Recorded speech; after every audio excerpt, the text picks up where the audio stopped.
السلام عليكم ورحمة الله وبركاته. كل wanaagsan asxaabay meel kastoo aad joogtaan habeen wanaagsan waa habeenimo talaada oo arbaca soo galayso taariikhduna ay ku beegan tahay 5 bisha Agoosto sanadka 2025 haddaba qodobada barnaamijka caawan idinku hayo waxaa ka mid ah shir soconaya muddo 3 saacadood oo dhexmaray Netanyahu iyo kooxdiisa amniga ayaa soo dhamaaday wixii laga filayay ma ka soo baxeen mise maxaa looga wada hadlay muxuu yahay shirka kale haddana Netanyahu uu ku baaqay qamiista soo socota in la qabanayo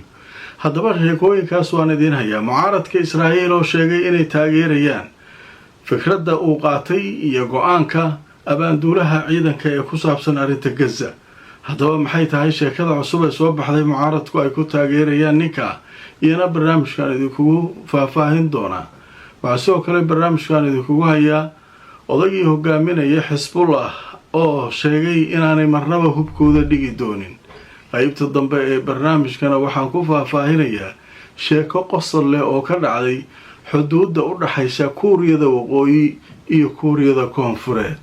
haddaba dhaqanka Kuuriyaanku muxuu yahay oo dunida ka yaabiyay halkaas iyana sheeko qosol leh ayaanu qaybta dambe ku faahfaahin doonaa qodobadaas ayaynu barnaamijkeena caawa idinkugu soo gudbinaynaa inta aan ku jirnana wixii soo kordhay warar waan idinla socodsiin doonaa Safari Remit waxay ka caawinaysaa inaad reerkaaga iyo saaxiibada ku nool dalal dhowr ah aad gaarsiisid wixii aad ugu tala gashay ilaa iminka wadamada ay xawaalada kugu diri karto waxaa ka mid ah Kenya, Soomaaliya, Uganda, Djibouti, Ethiopia, Sudan, South Sudan, Tanzania iyo Turkey. qiimahana aad ayuu u jaban yahay marka loo eego shirkadaha kale ee ka shaqeeya xawaalada. Xawaaladan waa online. Internet Plus waa adeeg ay macaamiishu ka heli karaan internet fiber ah oo xawaarihiisu yahay 20 megabytes per second.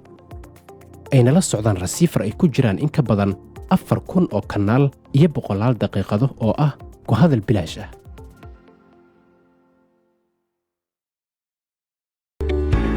dhammaan bulshada waxaa lala socodsiinayaa gaar ahaan magaalada London in xarunta dhinaca caafimaadka French and Overseas Clinic ay ku taalo meel aan ka fogeyn stationka tareenka ee Baker Street ee bartamaha magaalada London halka waxaa jooga dhaqaatiir kala duwan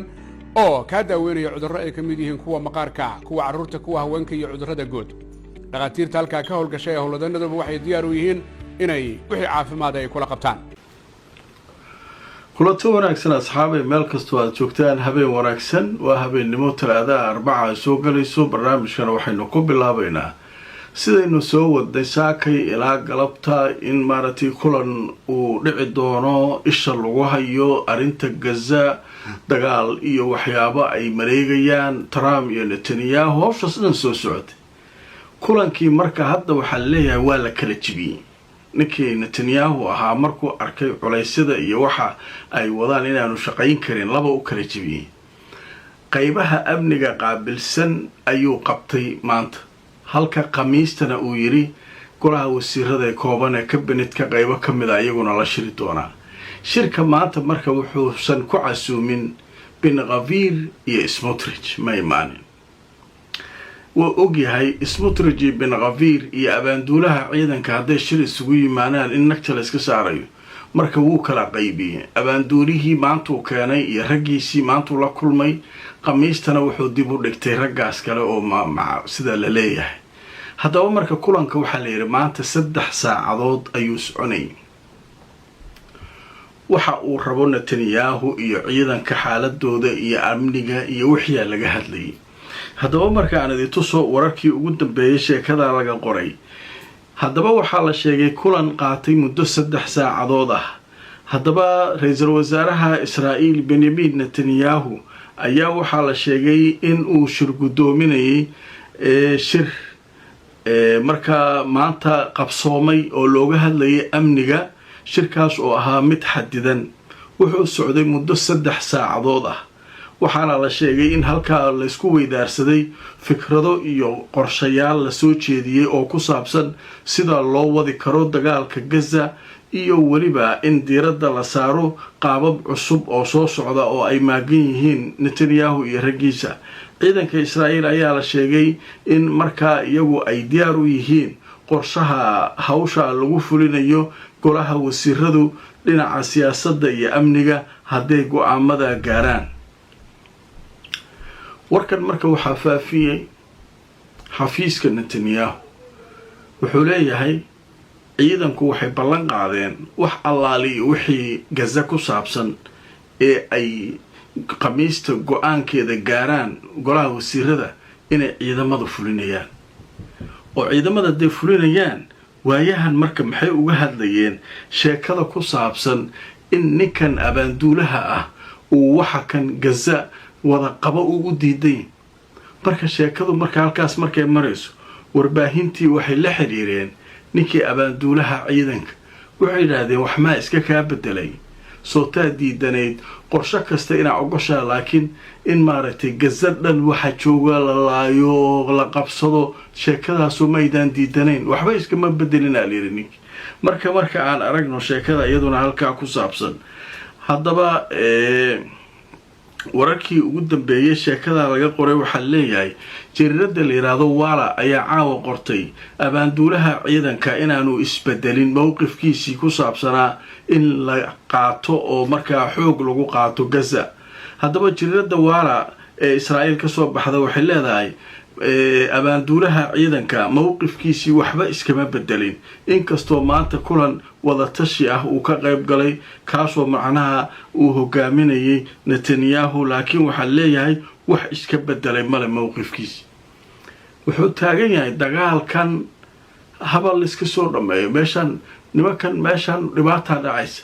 dadkan masaakiinta inaan layno maxaabiisteeni annagana la ka haystay layno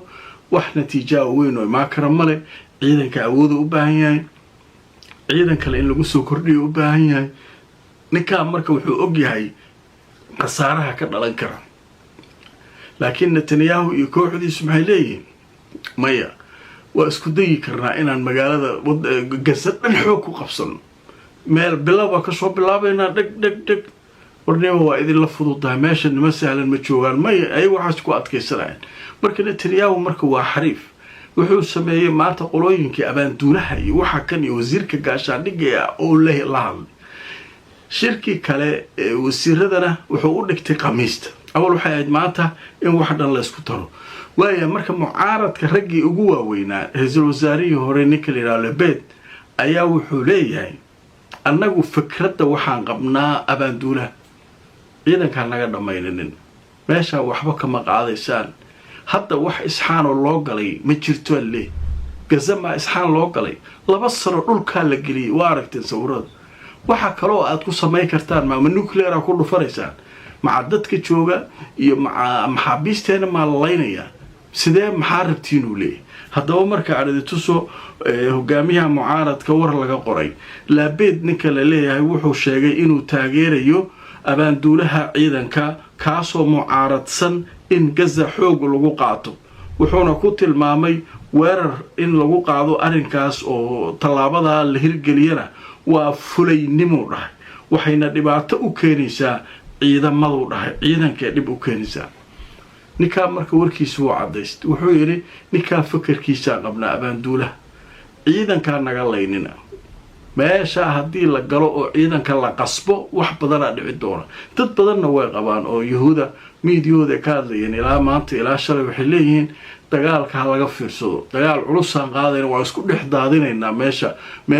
meel walba oo xamaas ku jirtaan galaynaa godadkan galaynaa. horba ma joogtaan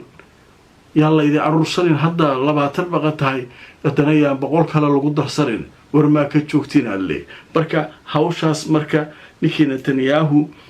wuxuu ogolaansho ka haystaa le Trump halkaan idinka giday maalmo ka hor inuu marka shaqada qaban karo oo Gaza wuxuu rabo ka sameyn karo. marka sheekadaas ayaa ka soo kortay arrimaha Gaza. marka waa ka gudbaynaa waxaan u gudbaynaa Lubnaan sheekadeed. waxaa leeyahay Lubnaan sheeko kala maatay dawladda Lubnaan maanta shiray qabanayeen qaabka hubka looga dhigayo waqtiga Hezbollah waxa culays ku haya Mareykanka iyo Israa'iil iyo dawlado kale oo Caraba ayaa culays ku haya in Hezbollah hubka dhigaan. Hezbollah marka hogaamiyihii ninkii hogaaminayay ayaa isaguna afka furtay wax hub aan dhigayna malooyin hadday wax nagu soo ridaanna waa ku ridaynaa madaafiicaan ku ridnay maanta waana ku ridaynaa israa'iil hadda kadib haddayna soo aaddo waa ku ridaynaa nimankii marka lubnaaniyiinta dhexdooda ayay sheekadu marka u tuuran tahay hadda ayagiyaa marka laysaga dhex baxay dowladdii lubnaan waxay leedahay hubku waa inuu dowladda gacanteeda ku jiraa laba dowlad ma nihin xisbullah waa inay hubka ka xisbullahna waxay taagan yihiin maxaa hub idiin dhiibnaa israa'iilaaba idin haysatee annaga hubkeenna waxaa leedahay muqaawama waa iska difaacaynaa nimankan oo horarka oo marba dhul inay qabsadaan rabaa ayaan iskaga dhicinaynaa idinku waxba iskama dhici kartaan dowladda daatihiin waa kaas hadda meelihii ay qabsadeen maalin hore ka saara nimankaa xujadaysa iyaguna ay wataan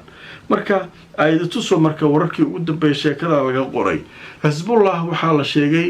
inay diideen jadwal zamani ah ama waqti ah oo hubka dhigis loogu samaynayo waxayna ku jawaabeen oo ay ku hanjabeen inay ka jawaabi doonaan oo ay ridi doonaan gantaalo israa'iil ay ku garaaci doonaan mar dambe hadday wax soo ridaan xabad joojin dambe ma jirto yidhi waa ridaynaa yidhi annaga naciim qaasim ninkale leh oo hadda xisbullah hogaamiye hubka dhigisaa ka hadlaysaan yidhi mar kale haddayna soo aadaan waa ridaynaa marka sheekada iyaduna lubnaan way qasantaha la leeyahy waayahay qadar xayisiisa kadib sheeko qosol badanaa laidin hayaa oo ka dhacday xuduudda labada kuuriyada waqooyi iyo kuuriyada koonfureed barashada qur-aanka kariimka iyo culumta shareecada hab casriya online ah adigoo jooga gurigaaga ama goobtaada shaqada markasu daaru taqwa waxaa kugu baraya qur-aanka hab casriya online ah maadooyinkaad ka baran karto waxaa ka mid ah qur-aanka kariimka higaada luqada carabiga iyo culumta shareecada isdiiwaangelintu ay socotaa fadlan horugaad waxay faahfaahina kala xidhiidh nambarada shaashada kaaga muuqda هموغادي دوكسيغا مركز دار التقوى شركة إمارة لكشري هومز وشركة قريها عصرية كدست مقالة نيروبي دالكا كينيا haddana waxa ay ka wadaa dhismaha loo yaqaano The View xaafadda Backlands jidka 6 Avenue City Park dhismaha The View waxa uu leeyahay adeeg kasta oo asaasi ah waxaana uu ka kooban yahay sida 2 qol 3 qol 4 qol iyo waliba qolkii shaqaalaha iyo 4 qol oo ah 2 dabaq oo isdul saaran waa nooca loo yaqaano duplex haddaba imika waxa socda barnaamijka sharikadu ay u bixisay 90 days promotional kaasoo la magac baxay hoyga waa muhiime hanti yeelo kala xidhiir telefoonada waxaa dhammaanba bulshada soomaaliyeed iyo waalidiintaba lala socodsiinaya gaar ahaan magaalada madaxda dalka soomaaliya ee muqdisho iyo gobollada in macadka sare ee Beacon International Academy maamulkiisa sare uu kugu talagalay waxbarashadii ardada in looga faa'iideeyo iyagoo jooga gudaha dalka Soomaaliya maamulka sare ee Beacon International Academy waxa uu ku talagalay in ubadka aqoontooda kor loo qaado haddii ay tahay GCSE-da caalamiga iyo weliba manhajka caalamiga oo waxbarashadooda weliba gabdhaha markii macadka ay ka faa'iideystaan ay si fudud ku geli karaan kuna heli karaan guud ahaanba jaamacadaha magaca weyn leh ee caalamiga ah ee dunida mar haddii qaabkaasi laydinkugu diyaariyey maad ka faa'iidaystaan waalidiinta Soomaaliyeed ee gudaha dalka joogow macallimiinta aqoonta iyo kartida leh ee macadkan isaga ah ee idin ballan qaadaya in ardadiina fahamkooda iyo aqoontooda ay kor u kacaan si degdeg ah isaga diiwaan geliya macadkan Beacon International Academy ee fursadda siinaya idinkoo jooga gudaha Soomaaliya aqoonta oo kor loo qaadaa hay fursad qiimo leh u tahay maamulka sare ee Beacon International Academy kulanti wanaagsan asxaabay meel kastoo aad joogtaan ku soo dhawaada barnaamijkeennii habeennimo waa habeennimo talaadaha arbaca ay soo gelayso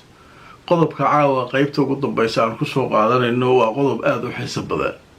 sheeko la yaab leh aniga kolley waa la yaaba idinkuna kolley waa la yaabi doontaan sheekadan ma aha markii ugu horreysay horta sida wax u dhaceen aan u maqlo laakiin tan way ka casrisan tahay waddamadan afrikaanka ah ee Itoobiya iyo meelaha iyo ayaa waxaa laga sheegayay maalin lays caayinayaa jirta reerkan iyo reerkan hadday wax dhex maraan soo fariistaan leh caay aan laysu kilkilaa awowgaa saasuu ahaa habaryartaa saasay ahayd waa kaasa in adeertaa halkaasaa laga waday waa lays caayinaa kursi gambaree la soo qaadana qolada inta qoladana xagga caayaa nagta laysaga saaraa wadamadan afrikaanka iyo meelahaas ku arkay ayagoo documentary laga sameeyay meelaha qaarna Soomaalida way qabaan wadamada qabaa'ilada Soomaalida qaar ayagoo iscaaya way jiraan laakiin aniga ma garanayo laakiin documentary-da aan fiirsaday waxaan ku arkay meelahan Ethioopiaanka iyo qoomiyada kamid ah ayaa waxa sameeyay sheekadii marka ayadoo international timid xuduudda labada Kooriyaanka xuduudahooda sameecada lagu xiray sameecadna dhinaca Kooriyada koonfureed ku xiran tahay sameecadana waxay ku xiran dhinaca Kooriyada waqooyi jaayxirka asaga sameecada u xiran nimankan marka waa isnacib yihiin waana isla Kooriya waaye laakiin waa isnacib yihiin marka waxa la shidaa ayal shidaa waxa shidaaya Kooriyada koonfureed ayda ma lagu dhex shidi karaa lagu leeyahay waxyaabaha la yaab kale bogtahay inta aydan socoto kuwan ma aytamayaan in la dhageystaa rabaa wixii maartay aydi kuwan aydooda markay saacad ama 2 saacadood mikrofoonada ka aytamaan waa kaas waa waxaatiin kanaatiin kuwan markooday galayaan ayagana waa loo miisa ay way bogtahay ay dhagaxda isaga garaaca marka maxaa dhacay shalay waxaa dhacay Kooriyada koonfureed waxay yiraahdeen annaga ayda waa joojinayna ay yiraahdeen ninkan jaagaxirka in ay lagu eriyaa rabay ay miyeelayo asagana mikrofoonno keensaday waa soo aytamay marka waxay yiraahdeen mikrofoonnadeeni waa meesha waa ka qaadanaynaa annaga ayda waa iska dhaafeynaa si xiisada iyo waxa kan yaani isaga dejino jaagaxirka marka ma qaadan waa u rakibayeen kuwana waxay bilaabeen ilaa shalay waxay fuqsanayaan mikrofoonnadii waaweynaa ee xuduudka ku dhaganaya qaadanaya haddaba sheeko la yaab la arida tuso warbixin cajiib ah oo arikaa laga qoray haddaba marka waxa leeyahay telefishinka Al-Arabiya wuxuu leeyahay Seoul oo ah Kooriyada koonfureed waxay ka qaadanaysaa mikrofoonnadeeda codka ee xuduudda kaasoo loo isticmaalayay dicaayadaha ama ceebaynta iyo cayda Pyongyang oo ah Kooriyada waqooyi haddaba marka waxa leeyahay labada Kooriya ayaa iyagu tan iyo markii khilaafaadkooda uu soo baxay arinka bilaabay wasaaradda gaashaandhigga ee Kooriyada koonfureed ayaa waxay tiri mikrofoonada codka ee halka noogu xiran ee dicaayada iyo aanu isticmaalayna iyo cayda ayaanu halka ka soo qaadanaynaa Kooriyada maartay waqooyi xuduudka aanu la leenahay halkaas ka soo qaadanaynaa marka waxa leeyahay isniintii ayaa marka hawshaasu ay marka bilaabatay wakaalada wararka ee Kooriyada koonfureed Yonhap ayaana sheegtay wasaaradda difaaca ee Kooriyada koonfureed waxay sheegeen in ciidamada ay marka bilaabeen mikrofoonada inay halka ka soo qaataan marka waa sheekayaab leh laba isdagaalaysa haye soo fariisay anna waa soo fariisay gambar soo qaada halka soo fariisalka waa la sumisaa sheekadii marka aan Afrikaanka iyo documentary-yada aan la yaabaynay ku arkaynay ayaa iyadoo international loo keenay labada Kooriya mikrofoonaba inta la isku xirto aba la isu dhiraan awoogiin saasoo kana saasa waagi waa nooga cararteen dagaalka furayaalaatiin adika ka darar waxa beesha ka dhacaya marka adduunyada wax kasta waa ku arkaysaa barnaamijkayga qodobkaas ayaa ku soo gabagabeeyay asxaabay adikuna fakari aragti waxa qabtaan barnaamijyada noogu soo qora waa ku mahadsantiin sida aad mar walba barnaamijyada ugu xirantiin annaguna mar walba waxaynu ku dadaali doonaa inaynu idinka haqabtirno wararka iyo macluumaadka gaar ahaan arrimaha Gaza ku saabsan maanta waxay ahayd talaado hayloobin channelkeena kale qisooyinka nadaara 2 inaa ka daawatid qisadii maanta talaado ay qiso cusub ayaan soo galiyay inta aan mar kale kulmayno asxaabay nabadgelyo